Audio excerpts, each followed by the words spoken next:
በሞቱ አባቴ ስም ነው የምልሽ። ያንተም የቃልም ነገር ምንም እየተዋጠልኝ አይደለም። ውስጥ የሚነግረኝ ምን እንደሆነ ታውቃለህ? አንተም ቃልም አንድ ላይ ሆናችሁ እያታለላችሁኝ እንደሆነ ነው የሚሰማኝ። ምን? እኔ ነኝ አንቺን የማታለለው? የእናቴ ልጅ እንዴት ነው አንቺን የማታለለው? አዎ እንደዛ ነው የሚሰማኝ። በሞቱ አባታችን ስም እምልልሃለሁ። ከዚህ ምርመራ በኋላ እንዳታለልከኝ ባውቅ የኔና ያንተ መጨረሻ ነው። ደግሞም እርግጠኛ ነኝ ይሄ ምርመራ ብዙ ጉድ ያወጣል። ለማንኛውም እና ቡና ደርሷል። የእናትና የልጅ ጉዳይ ነው። እናትና ልጅ መሆናችን ገና አልተረጋገጠም። ኡፍ ማም በጣም እያሰለችሽኝ ነው። ለማንኛውም እኔና አንቺ ብቻ የምናወራው ጉዳይ ነው። እዚሁ ንገሪኝ። ሚስጥር ነው ማም። እሺ በቃ በኋላ እንነጋገራለን። ካልጠፋ ሰዓት አሁን በቡና ሰዓት ነው ትዝ የሚልሽ?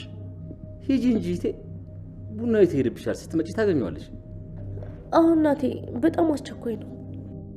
እነዚህ መሳሪዎች ምን ላደርግ ይሆን? እናንተ መሳሪዎች ምን ልታደርጉ አስባችሁ ይሆን ደግሞ? በአጉል ሰዓት ነው አይደል የምትነዘንዥኝ? ብዙም አንቆይም። በቃ ነይ እንሂድ።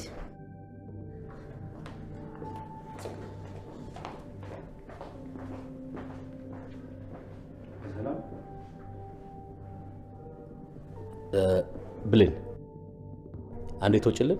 ምን? ለምን? ዶክተሩን ብቻውን ማናገር ፈልጋለሁ። ስለዚህ ውጪ። ስለምን?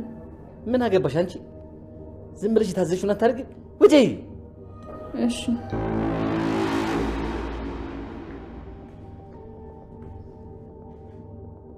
ምን እንደ ሊያንቀራፍሻል? ውጪ። ግን እኮ ቡናውን ለዶክተሩ አልቀደውለትም። ውጪ እንጂ ያምሻል እንዴ? ይሄ እርጉም ሰውዬ ዶክተሩን በሆነ ነገር ላታልለው አስቦ እኮ ነው ብቻውን መሆን የፈለገው። ዶክተር እባክን እሺ እንዳትለ፣ እባክን ሰላምን ይጎዳታል። እሺ ልጅ ያማታል እንዴ? አንቺ ጎትቼ ከማስወጣት በፊት ውጪልን።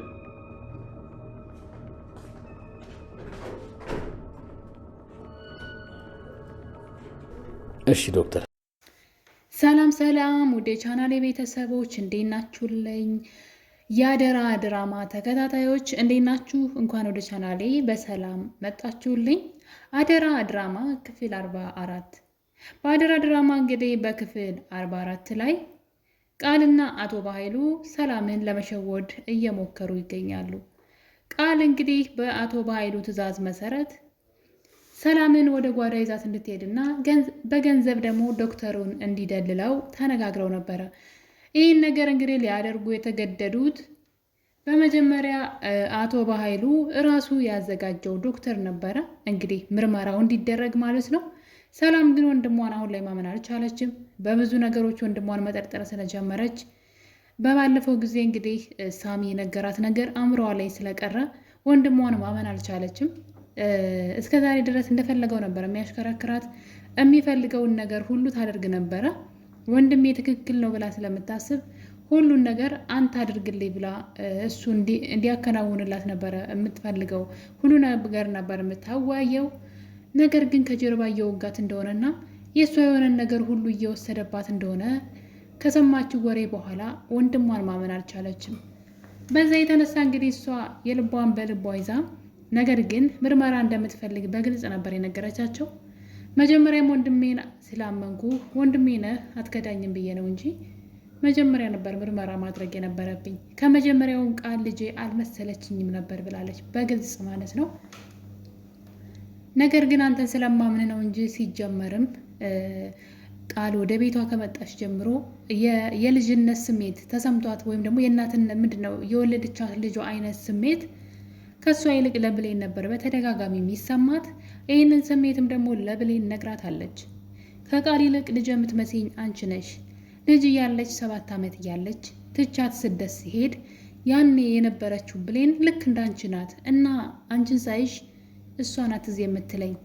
ቃል እኮ ልጄ ናት እንጂ ግን ውስጤ በፍጹም ሊቀበላት አልቻለም ብላ እንግዲህ በልቧ የምታስበውን ሰላም ለብሌንም እዚህ ቀደም ነግራት ነበረ።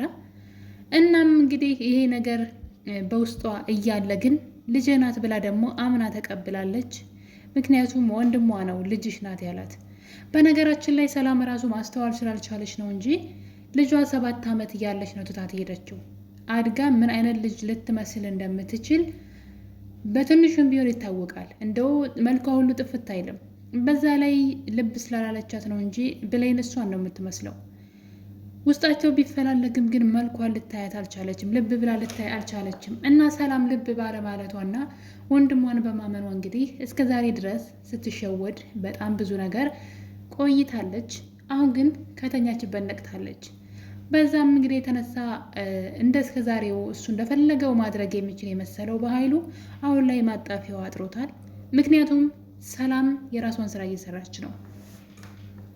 እውነቱን ለማወቅ በኃይሉና ቃልን ስላላመነቻቸው ምንም ነገር እንዲያደርጉ በምንም ነገር ውሳኔ ውስጥ ጣልቃ እንዲገቡ እየፈቀደችላቸው አይደለም። በኃይሉ ራሱ ያዘጋጀው ዶክተር ጋር ሂደን እዛ ምርመራ እናደርጋለን ብሎ ነበረ። ቀድሞ ግን ዶክተሩን ያዘጋጀው ራሱ ነው። የምትፈልገውን ገንዘብ ከፍልሃለሁ በማለት አንተ ብቻ ይችን ውለታ ዋልልኝ። በነገራችን ላይ በኃይሉ በጣም ከሰራቸው ወንጀሎች በላይ ደግሞ ይሄ ምንድን ነው ሰዎችን በገንዘብ በቀላሉ ይገዛል። ከፖሊስ ሕግ አካላትን በገንዘብ ይገዛል። ሕክምና ላይ የሚሰሩትን በገንዘብ ይገዛል። ማንኛውንም ሰው በገንዘብ ነው አፉን ሲያስይዝ የነበረውና አልማዝን ለምሳሌ አልማዝን አፏን ያስያዛት በገንዘብ ነው። ሰላም ግን አሁንም ድረስ ያው አልማዝ እንደሞተች ነው የምታውቀው። እና እንግዲህ ይሄ ነገር አሁን ላይ ሰላም አምርራለች። በኃይሉንም ልትሰማው አልቻለችም። በኃይሉ ራሱን ዶክተር ካዘጋጀ በኋላ ቃል ምርመራውን አላደርግም በግድ ታስደርግኝ እንደሆነ እናያለን አልፈልግም ብላ እምቢ ካለቻት በኋላ እንግዲህ ከበኃይሉ ጋር ወደ ውስጥ አውርተው ሲጨርሱ ነው መጣ። ጭራሽ ከማስፈራሪያ ሁሉ ነበረው። ካያችሁ ምርመራውን አደርጋለሁ፣ ነገር ግን ከምርመራው በኋላ አይኔን አታየውም፣ እንደ ሞትኩ ቁጠሪው እያለች አንጀቷን ለመብላት በጣም ብዙ ርቀት ስትሄድ ነበረ። ይሄ ነገር ደግሞ የበኃይሉ ስራ ነው። ይህን ነገር እንድታደርግ ሄዳ በራስ መተማመን ሄዳ ምርመራውን ማድረግ እንደምትችል ለሰላም እንድትነግራት ያደረጋት በኃይሉ ነው። እና እንግዲህ እንደለመደው ሰላምን ማለት ነው በቃ እህቴ አንቺ ካልሽማ አንቺ ያልሽው ነገር ሁሉ ይሁን፣ ምንም ችግር የለውም፣ ምርመራ የሚደረግ ካልሽ ያው ዶክተር አዘጋጅቻለሁ ብሎ እንግዲህ ራሱ አሁንም ምንድን ነው እሱን እየጠረጠረችው እሱ ራሱ ዶክተር አዘጋጅ ሲሆን ተመልከቱና፣ ሰላም ግን በአሁኑ ልትሞኝለት አልቻለችም። በፍጹም ራሴ ነኝ ዶክተር የማዘጋጀው ብላ እንግዲህ ዶክተር ቤቷ ድረስ ይዛ መታለች። በኃይሉ አሁን ላይ የሚያደርገው ነገር ጠፍቶታል፣ ግራ ገብቶታል። በዚህ መሀል ደግሞ ዶክተሩ በጣም አደገኛ ነው፣ የዋዛ ሰው አይደለም። በጣም ብዙ ነገር እየተፈታተኑት ነው አቶ በኃይሉና ቃል ማለት ነው። እና እንግዲህ በዚህ መሀል ነበረ ዶክተሩ ብሌንን በተደጋጋሚ ልብ ብሎ እያያት ነበረ። ሰራተኛ እንደሆነች ያውቃል። ነገር ግን ለመጀመሪያ ጊዜ ወደ ሰላም ቤት ሲመጣ ብሌንን ሲያያት የሰላም ልጅ ነበር የመሰለችው። ማለት እሷ ነበረች የመሰለው። ዲኤንኤ ነው ምርመራ የሚደረገው ከእሷ ጋር የዘረመል ምርመራው ከእሷ ጋር የሚደረግ ነው የመሰለው እና ምክንያቱም ሰላምን በዚህ መጠን እንግዲህ ዶክተሩ በቀላሉ አይቶ ነው ሰላምን ትመስላለች ይች ልጅ ብሎ የተናገረውና ነገር ግን ቆየት ብሎ እንግዲህ ቃል ከምኝታ ቤት ወጥታ ልጇ እሷ እንደሆነች ሲነገረው በጣም ተገድሞ ነበረ። ምንሽም እኮ ሰላምን አይመስልም ብሎ እንግዲህ ቁርጧን ሲነግራት እያየን ነው ከምርመራው በፊት። እና እነዚህ ነገሮች እንግዲህ በጣም እየተጧጧፉ ይገኛሉ። ብሌን ቡና እያፈላች ሳሎን ቁጭ ባለችበት ሰዓት ዶክተሩ በተደጋጋሚ አተኩሮ ያያት ነበረ። ብሌን ደግሞ ሰውየው ምን አስቦ ነው የሚያየኝ? ቆይ ምን ፈልጎ ነው ብላ በጣም ተናዳ ነበረ። በመጨረሻም እንግዲህ ስምሽ ብሌን ነው ወይ? ዝም ብዬ ያየውሽ ነበርና ሰላምን እኮ ነው የምትመስዩ ብሎ እንግዲህ ቃልን ጸጉሯን ሲያቆመው እያየን ነው። ቃል በጣም ተናዳ እኔ ልጇ እያለው እንዴት ነው አንዲት ተራ ገረድን የቤት ሰራተኛን ሰላምን ትመስያለሽ ብለህ ነገር የምትፈልገው? የመጣህበትን ለምን ሰርታ አትሄድም? ብላ እንግዲህ ዶክተሩን ከፍ ዝቅ ስታደርገው ነበረ። በዛ ላይ ራሷን በዶክተሩ ዘንድ ውሸት እንደሆነ ምርመራው ሳይካሄድ ቀድሞ ዶክተሩ አውቀዋል። እሱም እንግዲህ የምርመራውን እንትን ምርመራው እንዲቀይርላት የወሰደውን ናሙና ከእሷ ላይ እንዲቀይርላት በሌላ እና ደግሞ እሷ ደግሞ ምንድነው ከእሱ ጋራ ሌላ ነገር የሚፈልገውን ነገር ልታደርግላት እንደምትፈልግ ምናምን አለ አይደለም፣ ያስጠላ ነገር ቆሻሻ ነገር በቃ ካንተ ጋር አድርጋለሁ ምናምን አይነት ነገር እንግዲህ እያለች ዶክተሩን ለማማለድ እየተፈታተነችው ነበረ። በነገራችን ላይ መጀመሪያ አካባቢ ዶክተሩ ራሱ እጅ የሰጠ መስሎን ነበረ። በልጅቷ ድርጊት እየማለለ አይነት ነበረ። ነገር ግን የምትፈልገው ነገር እንግዲህ ዲኤንኤ እንዲቀየርላት ወይም ደግሞ የወሰደውን ናሙና በሌላ እንዲቀይርላት አይነት ጥያቄ ነበር። በነገራችን ላይ የብሌንን ነው እንግዲህ ልታደርግ የምችለው። የብሌንን ወስዳ የእናትና የልጅ ምርመራ እንደሆነ ልታስደርግ ነበር ሀሳቧ። ምክንያቱም የሌላ የማንንም ማድረግ አትችልም። የእሷም ማይሆን ከሆነ የብሌንን ወስዳ ነው የምትሰጠውና እንግዲህ እነዚህ ነገሮች በዚህ እያሉ ዶክተሩ በጣም ታዝቧታል። ከዛ ሰዓት ጀምሮ እንግዲህ ነገሩ እውነትም ሰላም ያለችው ነገር ትክክል እንደሆነ ዶክተሩ ቀድሞ አውቋል። እንግዲህ እነሱ በራሳቸው ምንድነው በለፈለፉ ባፊጠፉ እንደተባለው ቃል ለፍልፋ እንግዲህ እውነትም የእሷ ልጅ እንዳልሆነች ከምርመራው በፊት ታውቆባታል ማለት ነው። ይህ ነገር በዚህ እያለ እንግዲህ በድጋሚ ዶክተሩ ይሄንን ነገር ሲናገር ሰላም አልነበረችም ሳሎን። በድጋሚ ሰላምና አቶ በኃይሉ ቁጭ ባሉበት ነበረ ቡና እንደተለመደው ቡናቸውን እየጠጡ አቶ ዶክተር ሆዬ ቅድም እኮ መጀመሪያ ሳያት ልጅሽ የመሰለችኝ እሷ ናት ብሎ እንግዲህ አቶ በኃይሉ እየጠጣው የነበረው ትኩስ ቡና ትን ብሎት ነበረ። ነገር ግን ምን ኮንክ ሲባል እንግዲህ ያችው የፈረደባትን ብሌንን የማልወደውን ጨው ቡና ውስጥ ጨምራ ሰጠች ብሎ እንግዲህ ስሟን ሲያጠፋ ያየኑ ነው። እኔ ግን ብሌን በጣም ተመችታኛለች። ሆን ብሎን እያደረገው እንደሆነ ስለገባት የጎሪጥ ስታየው ነበረ። በዛ ላይ ዶክተሩ የተናገረው ነገር ብሌንን ቅንጭላቷን በጣም ነክቶታል። በዛ ላይ ማሰብ ራሱ ማቆም አልቻለችም። ይሄ ነገር ምንድን ነው? እትዬና እኔ በደንብ እንቀራረባለን። በዛ ላይ ደግሞ እኔ እትዬን እመስላለሁ። ምናልባት እትዬ እናቴ ትሆን እንደ እያለች ስለ ሰላም እያሰበች ትገኛለች። ቡና እየቀዳች ቡናው እስኪፈስ ድረስ በሀሳብ ጭልጥ ብላ ነበረ። ምክንያቱም ዶክተሩ የተናገረው ነገር ሰላም ነስቷታል። ምናልባት እናቴ ሰላም ልትሆን ትችላለች፣ ለዛ ነው ውስጣችን በጣም የሚዋደደው እያለች ብሌን አሁን ላይ ፊቷን ወደ ሰላም አዙራለች። ያው በግልጽ ቃሌ ሰላም ልጅ እንዳልሆነች ስለምታውቅ ምንም ያጠራጥራት ነገር የለምና እንግዲህ በራሷ መንገድ እንዴት እንደምታጣራው ባላቅም፣ ነገር ግን ሰላም እናቷ እንደሆነች እሷ ራሷ እየጠረጠረች ትገኛለች። እና ዶክተሩም እንግዲህ ከሰላም ፊት ይሄን ነገር ቢናገርም አቶ በኃይሉ ቶሎ ብሎ ነገሩ እንዲረሳ አድርጓል። ቡና በጨው ሰጠሽ በማለት ልጅቷ ላይ በመጮህና ብሌንን ከፍ ዝቅ አድርጎ በመናገር እንግዲህ ነገሩ ዶክተሩ እንዲረሳው ሀሳቡ እንዲቀይር አድርጓል። እና በዛ ቅጽበት ደግሞ ተመልሶ ዶክተሩ እንዳያወራ ማለት ነው። ሰላምና አቶ በኃይሉና ቃል ሲጠቃቀሱ ነበረ። ሰላምን ወደ ውስጥ ይዘሻት ግቢ ነው እንግዲህ በኃይሉ ያለው አማራጭ ይሄ ነው። ብዙ ነገር አድርጓል። ብዙ ሌላ የራሱን ዶክተር እስከ ማዘጋጀት ደርሷል። ይሄ ሁሉ ነገር እንግዲህ ሊሰራለት አልቻለም። ሰላም እጅ ልትሰጥ አልቻለችም። በጣም በጥንቃቄ ነው እየተጓዘች ያለችው። እኔ ዶክተሩ በጣም ነው ያስገረመኝና ምን እንደነገረችው ምን እንዳለችው አላቅም። በጣም ሲበዛ እንግዲህ መጨረሻውን ያሳምርለት ነው የሚባለው። የዶክተሩ መጨረሻውን ያሳምርለት፣ በገንዘብ እንዳያታልለው ማለት ነው። ግን በጣም ጥንቁቅ ዶክተር፣ ሰላም ምን ብላ ብትነግረው ነው በዚህ መጠን ጥንቁቅ ዶክተር የሆነው? እና አይታችሁ ከሆነ እጁን ለመታጠብ ሲነሳ ቦርሳውን ቁጭ አድርጎት ነበረ። እዛ ውስጥ ደግሞ የናሙና የፀጉር የቃል ማለት ነው እዛ ውስጥ አለ። አቶ በኃይሉ አይኑ ቦርሳው ላይ ነበረ። ዶክተሩ ተነስቶ ወደ መታጠቢያ ቤት ለመሄድ አሰበና ደጋግሞ ዙሮ ቦርሳውን አየ። አቶ በኃይሉንም አየ።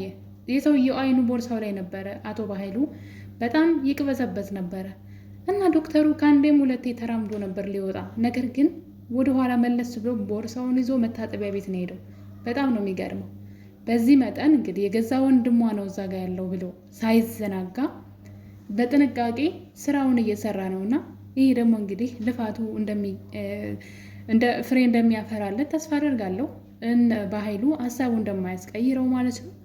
ምክንያቱም አቶ በኃይሉ ሰላምን ቃል ምነግርሽ ሚስጥር አለኝ ብለሽ ወደ ውስጥ ይዘሻት ግቢ ካለ በኋላ እንግዲህ እንዳያችሁት ዶክተሩን በገንዘብ ሲደልለው ነበረ። ያለው አማራጭ ብቻ ስለሆነ የመጨረሻው ደረጃ ላይ ደርሷን አሁን ላይ ዶክተሩ በተደጋጋሚ ይህን ውጤት ምንም ነገር ብታደርጉ መቀየር አትችሉም፣ ከአሁኑ መዳረሻችሁን አዘጋጁ እያለ ነበረ። ይሄ ነገር ለቃል በጣም ከባድ ነው። ምናልባት በኃይሉ ገንዘብ ምናምን ስላለው ምንም በዛ ላይ ትልቅ ሰው ነው። በዛ ላይ ብዙ ክፋቶችን የሰራው ወንጀለኛ ሰው ነው። መታሰርም በጣም ዋጋ መክፈልም አለበት። ቃል ግን ገና ሩጥ አልጠገበችም፣ ገና ህይወቷን አልኖረችም። ምንም ለማታገኝበት ሰላም ቤት እንግዲህ በስቀቀን ነው እስከዛሬ ድረስ የኖረችው። ብሌንም ብታሰቃያትም እሷ ግን ደስተኛ አልነበረችም። እዛ ቤት እንዳያችሁት ኮሽ ባለ ቁጥር እየደነገጠች እየተሳቀቀች የሆነ ሰው ስልክ በደወለ ቁጥር እኔን ነው እያለች በፍርሃት ነው እዛ ቤት የኖረችው። አንድ ቀን ደስተኛውን አታውቅም። እና አስቡት እንግዲህ ይህን ሁሉ ጊዜ ሰው ቤት እንደዛ ሆና ኖራ መልሳ እስር ቤት ስትገባ ደግሞ በጣም ከባድ ነው። ሰላም ይህን ጉዳይ በቀላሉ አታየው። ሆን ተብሎ የገዛ ልጇ እዛ ሰራተኛ ሆና እያንቋሸሸቻት፣ እሷ ደግሞ ልጁና መኖሯ ለሰላም ቀላል ነገር አይደለም። ሰላም ነገሩን በቀላሉ የምታየው አይመስለኝም። እና ለቃል በጣም ነው የሚያስፈራው ይሄ ነገር። እንግዲህ ውጤቱ ሲመጣ ለእሷ በጣም ከባድ ነው፣ ከባይሉ በበለጠ ማለት ነው። እና እንግዲህ ቃል ሰላምን ወደ መኝታ ቤት ወስዳ የማይወራ ወሬ እየቀባጠረች ሆን ብላ ጊዜዋን ስትገዛባት ነበረ። ሰላም ምንድነው የምትነግሬ ብትላትም ቃል ግን የምትናገረው ነገር አልነበረም። እናም በመጨረሻም እንግዲህ ሰላም የጠረጠረችው ነገር ነበረ። በእርግጠኝነት እኔን ወደዚህ ይዘሽኝ የመጣሽው በኃይሉ ጋር ተነጋግረሽ ነው አይደለ? ውጤቱን ልታስቀይሩ ነው አይደለ? ምን ልትሉት ነው? ዶክተሩን ልታስፈራሩት ነው ወይስ ገንዘብ ልትሰጡት? ውጤቱን ልታስቀይሩ ነው አይደለ? እያለች እንግዲህ የእነሱን ሀሳብ ራሱ ደርሳበታለች። ለምን እሷን ሆን ብላ ወደ ውስጥ ከቡና ላይ አስነስታ ፍሬ ለሌለው ወሬ ይዛት እንደሄደች ሰላም ጠርጥራለች።